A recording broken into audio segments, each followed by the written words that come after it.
Hi, I'm Ed Sperling. I'm the editor-in-chief of Semiconductor Engineering. I'm over at Mentor with David Fritz, who's going to talk today about how to build and model SoCs for efficient inferencing in autonomous vehicles. So David, building an inferencing engine is a fairly new concept in a car. What do you have to keep in mind when you're doing that?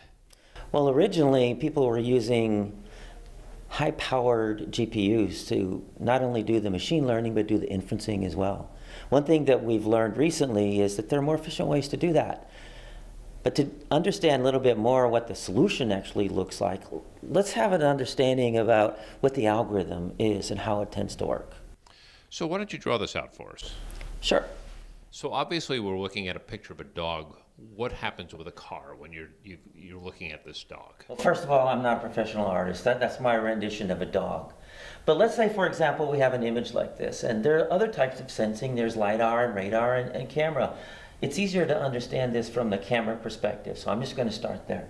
So imagine we had an image that looked like this, and the way the algorithms worked was we'd actually take this image and break it up into these little chunks of fixed size, like this.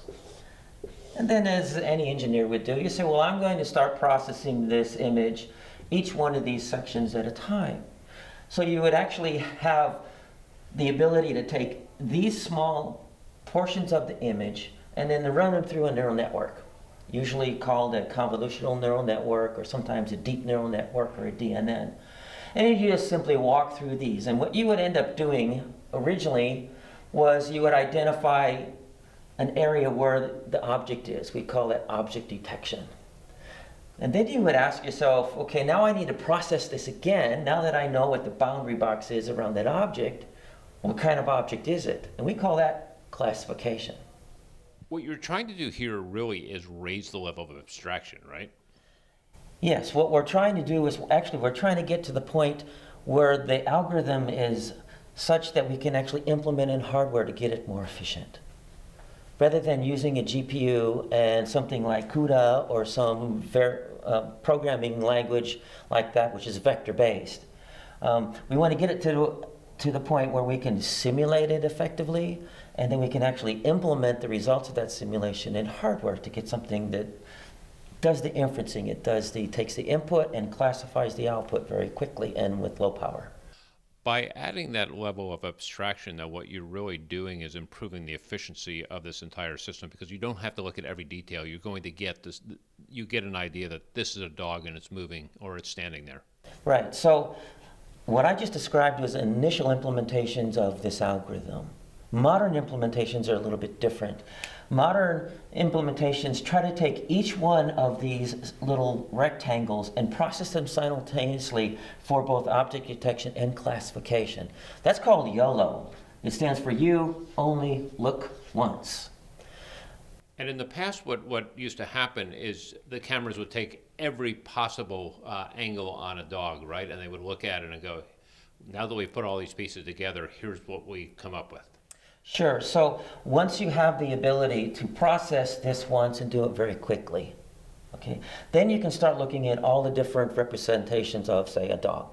So you would identify a bunch of pictures of dogs and you would put it through the neural network. And then what you do is you say, here's a picture that the neural network has never seen of a dog. Does it recognize that as a dog? If it does, then you can say, okay, well, now I can recognize what a dog is from all these different angles, different breeds, etc.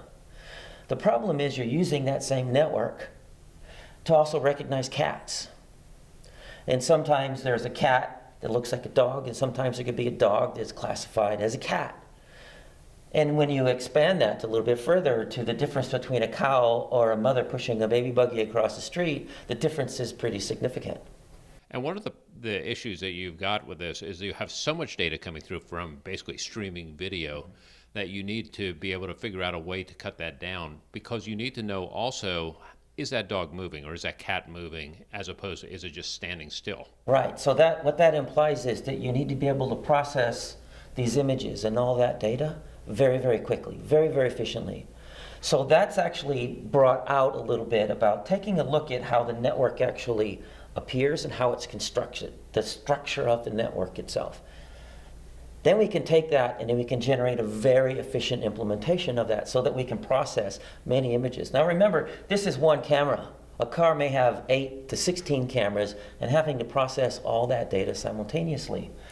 So the way that these are structured is there's an input layer, and then the second layer does something else, okay? And these layers are connected in a certain way. This is part of the design process. And then when the information comes in here, and this would actually be all the different pixels of your rectangle, then there's different types of processing that happen here, and there's a fixed number of those. Primarily what we're doing is convolutional, or we're trying to actually combine them. In other words, if you go back to your linear algebra in high school, we're doing dot products. Essentially that's what's happening here. We're doing many dot products across the different pixels for each one of these different regions. Then what we do is we have something called pooling. It tries to coalesce that together. So you have many of these layers of the network, and part of the magic here is defining how big those layers are, what the operation is performed in each one of those layers, such that when you use the machine learning algorithms, which is GPU centric, then the results of this is having the weights at each one of these different neurons. So when you're designing the chips for this, what do you have to think about? So the idea is that if you can take these individual layers and their representations and the weights that you've actually acquired by going through the machine learning process, and you can build a C model for those. So you can see, it's pretty simple.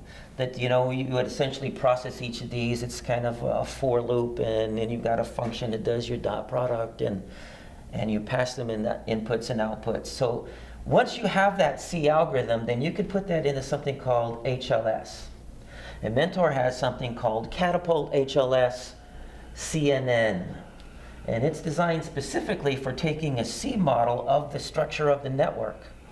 And that C model has two advantages. One, you can use it for high-speed simulation of what this hardware actually is going to do.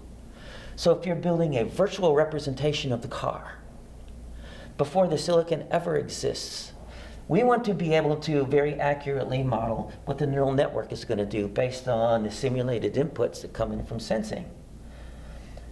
So when you use Catapult, HLS, and C goes in, not only do you have the C model that we can use in a virtual environment, but you also get the RTL. Now we're often asked, okay, now we have the RTL of something complicated that appears to be non-deterministic because it's a neural network. How do you verify that? Well, we also have something called SLEC, S-L-E-C, that takes the C in, and it takes the RTL in, and it uses a formal process to show equivalence. HLS has been around for a long time. It's finally found a new use, apparently, because this is not what it was designed for originally. No, that's true, and actually, some work has had to been done to make it apply well, to generate the hardware to actually represent the inferencing here.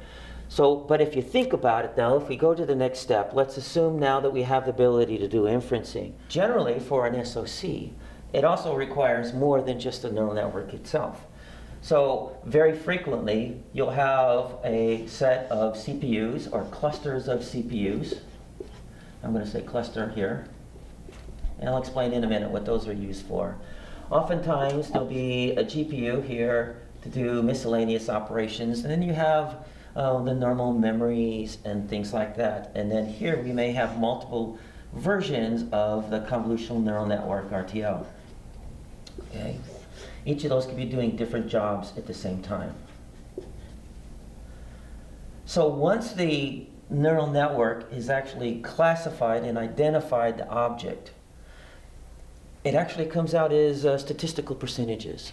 So these CPUs here are very useful at taking the results of this and trying to interpret that into, I'm actually seeing not just a person and not just a bike, but a person on a bike, as a good example.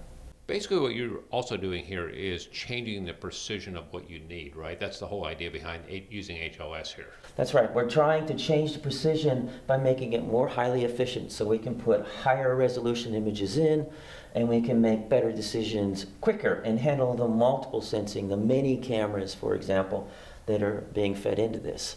And that HLS now has to be fed down into something where you can get very granular if you want to as well, right? Well, the HLS itself is used based off of the structure of the neural network here, which is represented in the C representation. And then that gets pushed through the system to generate these. So what you end up here is an actual, we call it high fidelity representation of the chip itself that's going to do the inferencing. It's going to do the object detection and classification. The result then, the CPU looks at the statistical percentages of the likelihood of those things happening and passing them out to do something else. It could be deciding to brake. It could be deciding to steer. It could be passing it to higher order neural networks that make higher order decisions. The likelihood of a person stepping into the street, for example.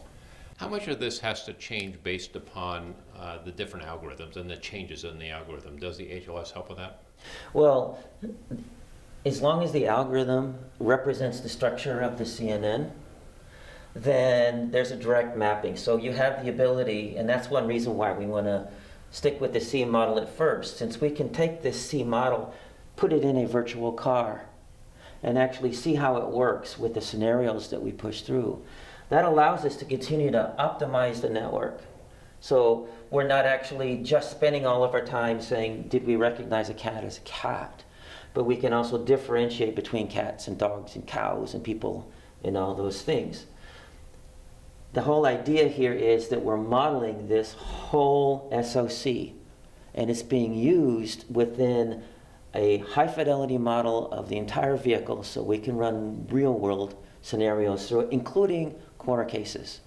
Do you foresee these chips being developed at the most advanced nodes? Are these going to be 7-nanometer chips, or are they going to be something different than that? Well, it appears at the beginning they're not going to go to the most advanced nodes, but they're going to start with something that allows them to continue to learn and process and not be afraid of respins. I mean, we've seen recently from Tesla, they had to respin multiple times to get theirs. But once you have it down, then I can see the additional power performance improvements of more bleeding edge nodes being used for this. David Fritz, thanks for a great explanation. Oh, it's great to be here. Thank you, Ed.